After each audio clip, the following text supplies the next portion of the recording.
India में सरकार किसी की आए, हम विरोधी किसी के नहीं है, बस वो दो चीजें कर दे, एक एजुकेशन अच्छी कर दे और लोगों के अंदर स्किल्स। जिस दिन ये हो गया उस दिन इंडिया ग्रोथ करेगा, चाहे मोदी जी बैठे चाहे राहुल गांधी बैठे, हमें क्या करना है, हमें कोई फर्क नहीं पड़ता किस पार्टी की सरकार।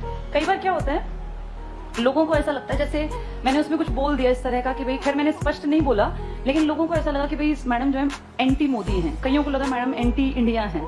तो ये समझने की जरूरत है, ये अनपढ़ों की समझ में नहीं आएगा। दो चीजें जिस देश की विकसित होंगी ना, वही आगे जाएगा। आप कुछ कर लो, चाहे कितनी डेवलपमेंट की बातें कर लो, अगर आपकी एजुकेशन कमजोर है तो देश किसी भी कंडीशन पे आगे बढ़ ही नहीं सकता।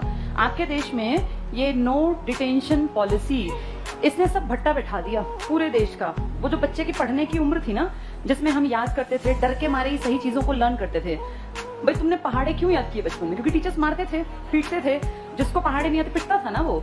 उस डर से हम पढ़ गए। इंसान की फितरत है, हम 200 साल गुलाम रहे हैं, बिना डर के काम करना हम भूल चुके। आज भी तुम्हारे सिर पे पेपर आता है, तुम्हारी पढ़ने की स्पीड यही रहती है, बढ़ जाती है। अब क्यों नहीं है उतनी, जबकि तुम्हें पता पेपर तो आना है। हमारी आदत बहुत खराब है, हमारे ऊपर प्रेशर होगा तो हम काम करेंगे। और एजुकेशन पे से तुमने प्रेशर बिल्कुल खत्म कर दिया इस पॉलिसी के चलते, नो डिटेंशन पॉलिसी, जिसको कह दिया कि भैया कोई कितनी क्लास तक फेल नहीं करना। तुम लोग याद करो अपना बचपन, जैसे किसी भी चीज को अपने से सोचा करो। ये कागजी बातें नहीं है, ये सिर्फ किताबों में नहीं लिखी।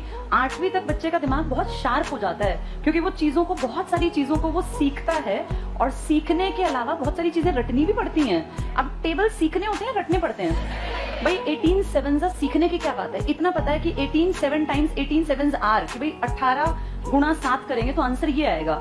ये मल्टीप्लाई करके देखना तो है सीखना, भाई समझ लेना। लेकिन 18 को 7 से मल्टीप्लाई करें तो आंसर क्या आएगा, ये तो रटना भी कुछ चीजों का जरूरी है। जैसे कई बार हम सोचते थे कि रटना ना पड़े ऐसे चीजों, लेकिन फिर जब टीचिंग के एग्जाम्स वगैरह में पढ़ा, टीचिंग के 2 साल, तो पता चला कि नहीं, कुछ चीजें रटनी पड़ती हैं, कुछ चीजों को आप समझ नहीं पाते, बहुत सारा ज्ञान नहीं, लेकिन रटने से भी आपके दिमाग का एक पार्ट सीखता है और वो शार्प बनता है। हर चीज को नहीं रटना, जैसे पॉलिटिक्स को, इकोनॉमिक्स को नहीं रटना, साइंस को नहीं रटना, पर पहाड़े तो रटने ही पड़ते हैं। कुछ चीजें स्क्वायर है, क्यूब है, इनका क्या करना पड़ता है, रटना। बार बार पढ़ो, बार बार पढ़ो। अब ये 8th तक कुछ रटना और सीखना जरूरी नहीं है। अब सिर्फ आओ ना आओ, कुछ पढ़ो ना पढ़ो, तुम पास हो जाओगे। तो क्या बच्चे पढ़ेंगे? अब नहीं। 8th तक उनका दिमाग डंप हो जाएगा। और 9वीं क्लास, हम कितनी बार कहते हैं लाइफ में सबसे इंपॉर्टेंट जो बच्चा रास्ता बदलता है ना, वो 9th है। यहाँ से 2 रास्ते निकलते हैं, एक सही दिशा में जाएगा और एक गलत। आप खुद देखना, आपके घर में छोटे भाई बहन हो, कोई भतीजा भांजा भांजी कोई हो, 8th तक बच्चे का बिहेव बच्चे वाला होता है, 9th में आते ही उसका एक तरीका ही अलग हो जाता है। अब उसकी संगत पे फर्क पड़ेगा कि वो क्या पकड़ेगा। तुम्हारे भाषण से, तुम्हारे घर से, संस्कारों से फर्क नहीं पड़ेगा। और यहाँ संगत गलत होने के चांसेस ज्यादा इसीलिए हैं क्योंकि उसको 8th तक तो पढ़ना ही नहीं आया। अब ये गाँव में जो नशे के इतने सारे साधन बन गए, इन सबसे लाइफ आसान बनेगी या मुश्किल बनेगी बच्चों की? पहले देखो, शराब पीने के लिए आदमी को शहर जाना पड़ता था, क्योंकि शराब की दुकानें शहर में थी। आज हर गांव के नुक्कड़ पर शहर की ये इसकी शराब की दुकान। कई गांव ऐसे हैं जिनमें एक गांव में 4-4 दुकानें खुल गई, 4 चौराहों पर, चारों तरफ। तो वहां किसी भी 16-17 साल के लड़के के लिए नशा जैसे अवेलेबल हो गया ना, 50-100 रुपए तो हर कोई अरेंज कर लेता है। उस टाइम पे, जैसे आज से पहले देखें, जब हम इतिहास पढ़ते हैं, गांधी क्या नशे पर रोक लगाने के पक्ष में थे? क्या 1930 में गांधी ने औरतों को नहीं कहा था कि शराब की दुकानों को बंद करवा दो? उस टाइम में और अब के टाइम में क्या अंतर है? अब आपकी सरकार, हाँ, ये तो और ज्यादा खुल रहे हैं, क्योंकि इनसे सरकार को बहुत मोटी कमाई होती है। ये जो एजुकेशन है ना, अगर बच्चा इस तरफ मुड़ जाए तो उस तरफ से चांसेस हैं बचने के। तुम लोगों ने महसूस किया इस पेंडेमिक में क्राइम रेट भी बढ़ा है। लोग पढ़ाई से हट गए, जो 18 साल 16 साल के लड़के थे, वो क्या करेंगे फिर? पढ़ाई से हटे तो 100% गलत रास्ता पकड़ेंगे, क्योंकि खेती तो खत्म बराबर हो गई, खेती में तो कुछ निकलता नहीं। तो बच्चा या तो पढ़ेगा या तो बिगड़ेगा, और पढ़ने की जरूरत इसने खत्म कर दी, तो ये तो खत्म हो ही गया। स्किल एजुकेशन की अगर बात करूं तो आप खुद इसका साक्ष्य हो, आपके सामने ये बातें हैं। क्या हरियाणा में स्किल्स की यूनिवर्सिटी नहीं बन रही थी? बन रही थी ना। कितने दिन से पढ़ रहे हो तुम लोग?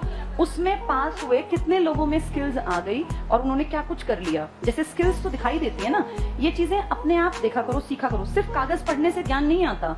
आप में और चाइना में इतना अंतर कैसे हो गया जब दोनों बराबर थे? 1950 तक तो दोनों इक्वल थे, 1970 में आप थोड़े से ऊपर थे, बराबर से थोड़े से ऊपर, ये थोड़ा सा नीचे। 1978 से इन्होंने काम करना स्टार्ट किया, और असली काम इन्होंने शुरू किया 1990, जब इन्होंने अपने देश में एजुकेशन को कंपलसरी बना दिया कि भाई पढ़ना ही पढ़ना है।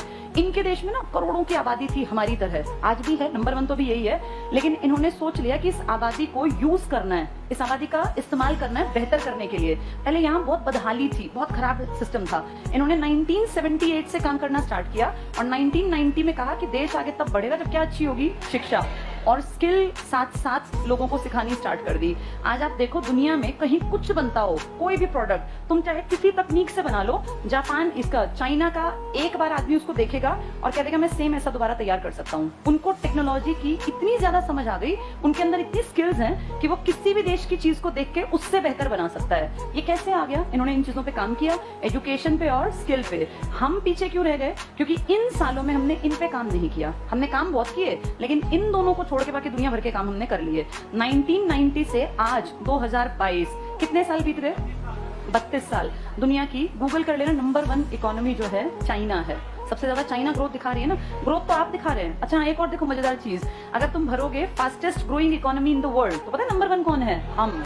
लेकिन उसकी सच्चाई तुम भी जानते हो कि वो आंकड़े किस तरफ इशारा करते हैं। जिन्होंने जीडीपी में ग्रोथ रेट दिखाई, जो बहुत अमीर बन गए, लेकिन असलियत तो हम नॉर्मल लोग जानते हैं ना। गांव में किसकी इतनी आय बढ़ गई कि हम दुनिया की फास्टेस्ट ग्रोइंग इकोनॉमी है। ठीक है, आंकड़ों में हम बता देते हैं, लेकिन रियलिटी ऐसी नहीं है। और आंकड़े कुछ प्रतिशत लोगों के कारण बढ़े हैं, उनमें कुछ अमीर खानदान के लोग आते हैं। एवरेज आदमी, हम आम घरों में रहने वाले, तुम्हारे परिवार के लोग, इन पिछले 20 सालों में, इसमें कांग्रेस सरकार भी आ गई। जैसे कुछ लोगों ने कहा कि मैडम आप बीजेपी के विरोधी क्यों हूँ? भाई मैं बीजेपी की विरोधी कहां से हूं? मैंने तो पेंशन की बात कौन से साल की है? 6 में किसकी सरकार थी? तो कांग्रेस की सरकार के बारे में कहा कि पेंशन बंद कर दी, तो उसमें बीजेपी कांग्रेस का मुद्दा ही नहीं है। मुद्दा ये है कि भाई हमारा जनता का क्या हुआ है, और वो करने वाला कोई ना कोई तो है जो पावर में बैठा है। ये चीज गलत है, और इसका विरोध मुझे लगता है पूरे देश के हर युवा को करना चाहिए। जो गलत हो रहा है, सरकार शिक्षा से अगर चीजों को छीन रही है तो गलत है। सरकार अगर कहती है भाई शिक्षा मेरी जिम्मेदारी नहीं, स्वास्थ्य मेरी जिम्मेदारी नहीं, तो फिर तो गलत है। जैसे कई लोग कहते हैं कि प्राइवेट देश आगे निकलते हैं जो प्राइवेटाइज चीजों को कर देते हैं। मान लिया प्राइवेटाइजेशन के मैंने कई बार एग्जांपल दिए क्लास में। प्राइवेटाइज होने पर तुम्हें अपनी सब चीजें बदलनी पड़ेंगी। इंडिया के लोगों में अभी वो क्षमता नहीं है कि हम प्राइवेट सेक्टर को पूरी तरह से अपने में रमा लें। पता है प्राइवेट सेक्टर में क्या होता है? सर्वाइवल ऑफ द फिटेस्ट, यही थ्योरी चलती है। आप वहाँ इंटरव्यू देने जाओगे तो आपके कपड़े, आपके जूते, हर चीज मैटर करती है वहाँ। आप सरकारी संस्थान में पेपर देने जाते हो, चप्पल पहन जाओ, क्या फर्क पड़ता है? आपके कपड़े फटे भी हैं तो भी कोई देखने वाला नहीं है, अगर आप इंटेलिजेंट हैं। प्राइवेट में जाने के लिए पहले हमें काबिल भी तो बनना पड़ेगा ना। ये इतनी बड़ी देश की आबादी नाकाबिल है, बहुत सारे भारत के लोग। गलती उनकी नहीं है, गलती है एजुकेशन सिस्टम की। 12वीं करने के बाद कुछ सीखता ही नहीं बच्चा। तुम अपने आप भी देखो, तुम 12वीं कर गए, क्या सीखा हम लोगों ने स्कूलों में? कुछ नहीं। अपने देश में वोकेशनल एजुकेशन के नाम पे कुछ है ही नहीं। टेक्निकल चीजें फ्लॉप। एक एग्जांपल आपको देती हूँ। आईटीआई सबको पता है ना? आईटीआई क्यों बनाई गई होंगी?